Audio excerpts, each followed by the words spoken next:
नमस्कार मित्र हो. आता आपण आहोत भारतातल्या शेवटच्या गावात. हे गाव जे आहे ते तमिळनाडूमधल्या रामेश्वर येथील धनुष्यकोडी नावाचं गाव आहे. आणि माझ्या मागे जो तुम्ही जमिनीचा तुकडा बघताय हा भारतातला शेवटचा जमिनीचा तुकडा आहे. यानंतर पुढे 15 किलोमीटरवरती श्रीलंकेची सीमा सुरू होते. आणि अगदी इथे बघा माझ्या मागे इथे रामसेतू देखील दिसतोय समुद्रात घुसलेला. तर ह्या गावाला धनुष्यकोडी असं नाव का पडलं याच्या मागे एक आख्यायिका आहे. जेव्हा श्रीरामचंद्र सीतामाईला घेऊन पुन्हा भारतामध्ये आले तेव्हा जो त्याने सेतू बांधला होता, सागरी सेतू, याला आपण रामसेतू म्हणतो, तो सुग्रीवाने त्यांना तोडण्यासाठी सांगितला. तेव्हा श्रीरामचंद्राने बाणाच्या टोकाने तो रामसेतू या ठिकाणी तोडला होता, म्हणून या ठिकाणाला नाव पडलं धनुष्यकोडी.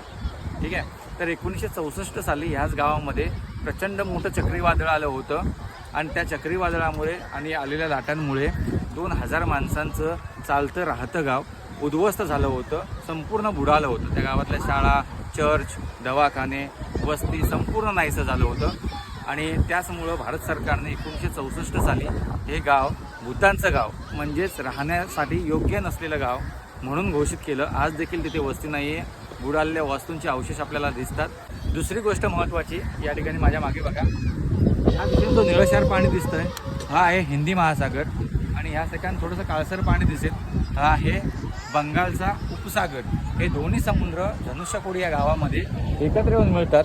अलीकडे या ठिकाणी अशोक स्तंभ उभा करण्यात आला आहे. माझ्या मागे बघाल तर हा एक भारताच्या सार्वभौमत्वाचं प्रतीक म्हणून या ठिकाणी अशोक स्तंभ उभा केला गेला आहे. आणि हे भारतातलं शेवटचं गाव बघून, हा व्हिडिओ बघून तुम्हाला काय वाटलं मला नक्की कळवा.